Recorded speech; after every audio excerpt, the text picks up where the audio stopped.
दोस्तों कैसे हैं आप सभी लोग। एपिसोड नंबर 7 के साथ आप सभी का स्वागत करता हूं। आई होप आपको हमारी वीडियोस पसंद आ रही होंगी, तो लाइक एंड सब्सक्राइब करना मत भूलिएगा। तो चलिए शुरू करते हैं आज के एपिसोड को। एपिसोड की स्टार्टिंग होती है ब्लैक डीप फॉरेस्ट से। ब्लैक लेक फॉरेस्ट के काफी ज्यादा अंदर का सीन दिखाया जाता है। यहाँ पर एलेना अपने आप को बचाते हुए उन नाइट से भागने में लगी हुई है और डीमन को इनको ढूंढना चाहती है, लेकिन उसके पास इतना माना नहीं बचा हुआ होता है कि वो उनसे फाइट कर पाए और माना का इस्तेमाल करते हुए काफी ज्यादा तेज रफ्तार में दौड़ पाए। ऐसा बिल्कुल भी नहीं कर सकती एलेना, और वहां से भागते हुए मन में सोचने लगती है कि जो डीमन सीलिंग स्पेल था वो वाकई में बहुत ज्यादा पावरफुल था। लेकिन वहां पर मुझे एक बात समझ नहीं आई, इतनी ज्यादा पावरफुल स्पेल इस्तेमाल होने के बाद भी वहां पर ऐसी कोई गलती कैसे कर सकता है कि वहां पर इतनी छोटी सी जगह आ जाए जिसके कारण मैं वहां से भाग पाऊँ, और वो भी ऐसी सिचुएशन में।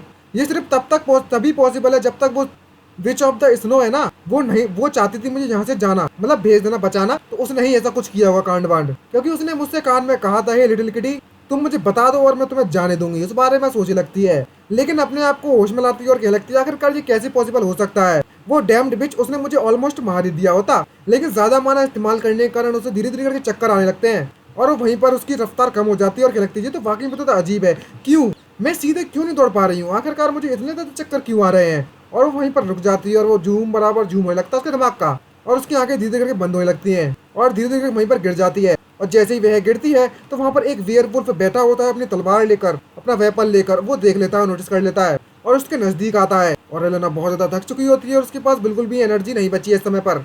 और वो मॉन्स्टर मतलब वेयरवुल्फ एलेना को घूरना चालू कर देता है और घूरते हुए घुर्राने लगता है। लेकिन जो एलेना होती है वो उससे कहने लगती है अच्छा तो तुम तो एक वेयरवुल्फ हो, जल्दी से मेरी मदद करो। और वह वेयरवुल्फ उसको सूंघने लगता है, लेकिन एलेना हार नहीं मानती और उसे ऑर्डर देती है। लेकिन जैसे ही वेयरवुल्फ उसका ऑर्डर को सुनता है तो वो कांप उठता है, क्योंकि एलेना उससे बोलती है जल्दी करो और मुझे बचाओ।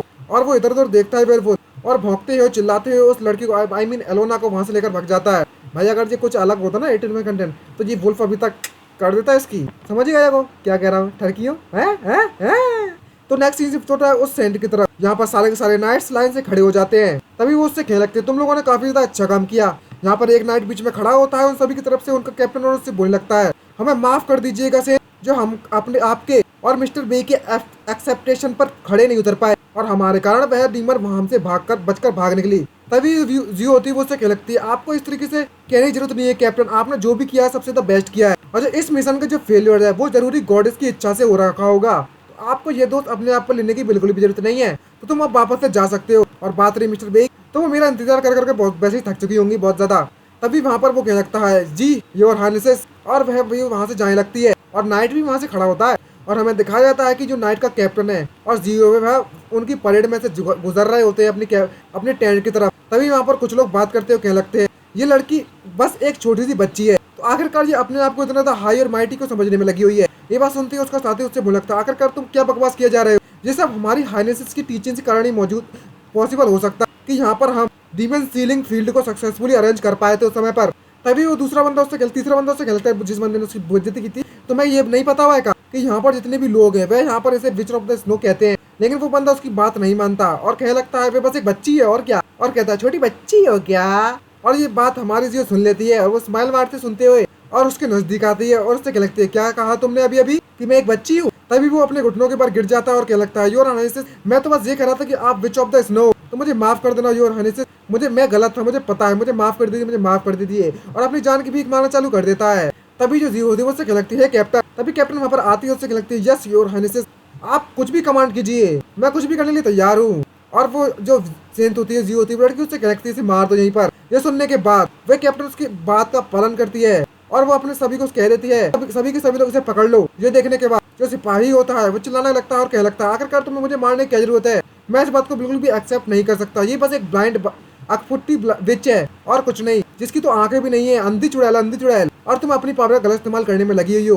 जो लाइट गॉडेस है वो तुम्हें जरूर पनिश करेंगे। तभी जियो से कहने लगती है क्या एक ब्लाइंड विच कह रहे हैं मुझसे, और तभी जियो से कहने लगती है लगता है मुझे तुम्हें कुछ रियलाइज कराना पड़ेगा तुम्हारे मरने से पहले।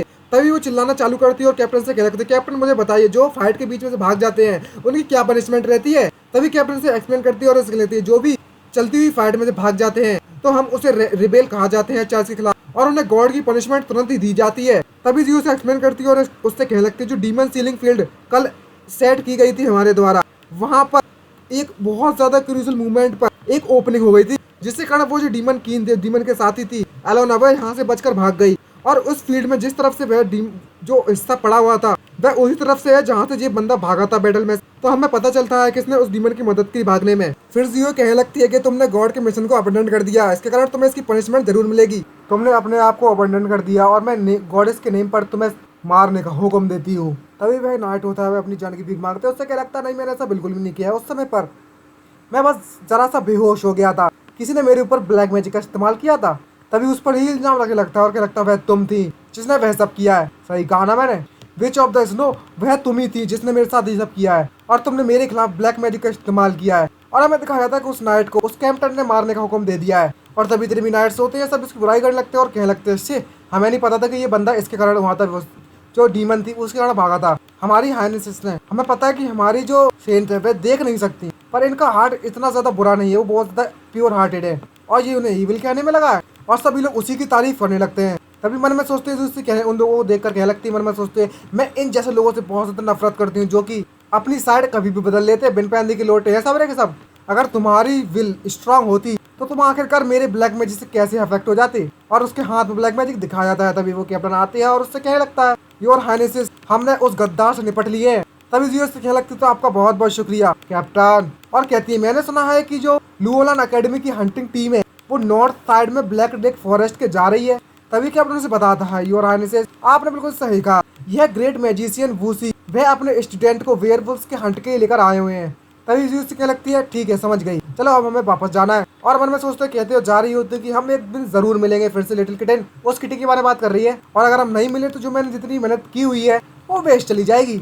और तो और लिंजियाओ के बारे में कहती है कि तुम्हें अब उसे ब्लेम करने की जरूरत नहीं है, आखिरकार ये तुम्हारे सपनों के लिए जो हो रहा है ताकि तुम बैकअप हीरो बन सको, समझ रहे हैं। तभी हमें ब्लैक फॉरेस्ट के नॉर्थ साइड में दिखाया जाता है, यहाँ पर कैंप में उसे छींक आ रही होती है क्योंकि उसके बारे में सेत सोचने में लगी हुई है। अरे ये पता नहीं क्यों होता है, पर पता नहीं सच में ऐसा होता भी है कि नहीं। और जुकाम से लगने लगता है, लेकिन उसके टीचर उसे लाते हैं और कहते हैं, क्या तुम मेरी बात सुनने में लगे हो लिंजिया? मैंने तुम्हें परमिशन दी थी कि तुम अपनी मेड को अपने साथ ला सकते हो, तो तुम्हें उसे प्रोटेक्ट करना होगा हर हालत में। तुम आखिरकार अपनी मेड को इस तरीके से खुला कैसे छोड़ सकते हो बे? और जहाँ मन में सोचते क्या लगता है, ऐसी बात नहीं है कि मैं कुछ चाहता था उसे लाने के लिए, वो तो हमारी मजबूरी थी। और बुरी तरीके की डांट पड़ती है उसके टीचर से और ये सब देखकर हमारी डीमन खुद कितनी हंस रही होती है। भाई से बड़ा मजा आ रहा है इसके डांट पड़ने पर मास्टर पर। तभी वे अपने कैंप में आ जाता है जब मार खाने के बाद, आई मीन डांट खाने के बाद। और उसकी मेड उसका इंतजार कर रही है। जिस तरीके से वह इंतजार कर रही है, आपको क्या लगता है किस लिए कर रही होगी? और भाई बड़े बड़े गुब्बारे हिल रहे हैं और हमें दिखाया जाता है कि वह कपड़े उतार रही है। अबे दूसरे किसी और के, अपने नहीं, साले ठरकियों। और इस तरह की इस पोजीशन में देखने के बाद जियाओ की ट्रक उठ पड़ती है ऊपर और मुंह में से टपकती है लार। और उससे क्या लगता है, तुमने मुझे बिना बताए अपने कपड़े बदल लिए, मतलब मेरे बिना कहे। तुम तो वाकई में बहुत स्मार्ट हो, मैंने उस बात की उम्मीद बिना की थी। और जिस नजारा से देख रहा होता है वो डीमन को उसे पहचान लेती है। अगले से कहने लगती है, तुम तो एक नंबर के ठरकी हो बे। और उससे कहने लगता है कि तुम्हारी जो मेड आउटफिट है वो बहुत ज्यादा क्यूट है और बहुत ज्यादा अच्छी, और ये चीज तुम पे सूट भी करती है और ये चीज तुम्हें पसंद है ना। मैंने सही कहा ना, मैंने सही कहा ना? भाई मेड आउटफिट इसकी फेवरेट है, देखकर तो लग रहा है। आप बताओ आपकी क्या है? और तब ये सुनने के, इतनी तारीफ सुनने के बाद एलेग्रा का चेहरा टोटली लाल पड़ जाता है और वो शर्माने लगती है जैसे कि मन में लड्डू फूट रही है सा। और इधर देखती है तभी उसे कुछ महसूस होता है कि जैसे कुछ आ रहा हो, और जियाओ भी उसे महसूस कर लेता है और उससे पूछने लगता है, क्या हुआ एलेग्रा, क्या तुम मेरी ऐसे बात कर रहे हो इसलिए गुस्सा हो क्या?